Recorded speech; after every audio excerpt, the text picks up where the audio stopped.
வணக்கம் ஜோதிடர் ஐயா. வணக்கம். ஜோதிடர் ஐயா, நம்ம சில நாட்களாகவே முருகரோட ஸ்தலங்கள்லாம் சென்று வந்தோம்.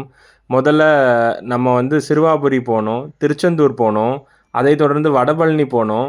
இப்போ சில நாட்களுக்கு முன்பு நம்ம பாடி சிவன் கோயிலில் தை கிருத்திகை கொண்டாடப்பட்டது. அதையும் கண்டு களித்தோம். நமக்கு முருகர் அருள் நன்றாக கிடைத்தது. அடுத்தபடியாக முருகர் கடவுளுக்கு உகந்த நாள் ஏதாச்சும் தை மாதம் வருகிறதா? வருகிறது ஐயா. அதாவது முருகர் வந்து தான் தமிழர்களுடைய மிகவும் முக்கியமான கடவுள் வந்து தமிழ் கடவுள் வந்து முருகர் தான். ஏன்னா தமிழ் கடவுள்னே சொல்கிறாங்க. அந்த தமிழ் கடவுளுக்கு வந்து அடுத்த முக்கியமானது வந்து தை மாதத்தில் வந்து கிருத்திகைலாம் எல்லாம் கொண்டாடி முடிச்சிட்டாங்க எல்லா கோயில்லையும். அடுத்தது வந்து வர்ற ஞாயிற்றுக்கிழமை தை மாதம் 18ஆம் தேதி, அதாவது பிப்ரவரி 1ஆம் தேதி தைப்பூசம் வருகிறது. தைப்பூசம் வந்து மிகவும் முக்கியமான பண்டிகை முருகனுக்கு.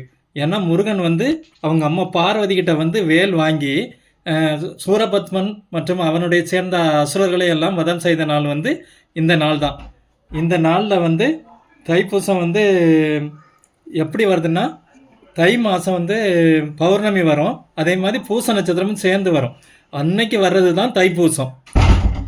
அந்த தைப்பூசம் வந்து மிகவும் விசேஷமானது. சிறப்பு ஜோதிடர் ஐயா. தைப்பூசம் அன்னைக்கு முருகரை பக்தர்கள் எப்படியெல்லாம் வழிபடுவாங்க?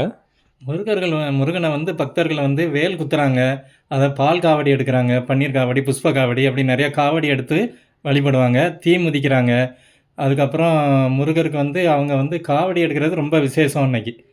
ஓ, சிறப்பு ஜோதிடர் ஐயா. நம்ம முருகரை வந்து இங்கே இந்தியாவில் மட்டும்தான் கொண்டாடுறாங்களா, இல்லை உலகம் எங்கும் கொண்டாடப்படுகிறதா? இந்த தைப்பூசம் வந்து மலேசியா, சிங்கப்பூர் போன்ற வெளிநாடுகளிலும் மிகவும் விமர்சையாக கொண்டாடப்படுகிறது. ஐயா, தைப்பூச வருது தெரியும். தைப்பூசத்திலே வேற ஏதாவது சிறப்பு நிகழ்வுகள் இருக்கா? இருக்குது. வள்ளலார் வந்து ஜோதி வடிவத்தில் நம்ம கடவுளோட ஐக்கியமான நாள் வந்து இந்த தைப்பூசம் அன்னைக்கு தான்.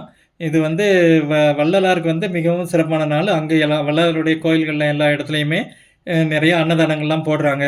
அந்த கோயில்லையும் விசேஷமாக இருக்கும். அடுத்தது வந்து தாமிரபரணி நதிக்கரையில் வந்து காந்திமதி அம்மா வந்து தவக்குளத்தில் இருந்தாங்க சிவனை காண்றதுக்காக. அந்த நாள் வந்து தைப்பூசம் அன்னைக்கு தான் அவங்களுக்கு வந்து சிவனுடைய தரிசனம் கிடைச்சது.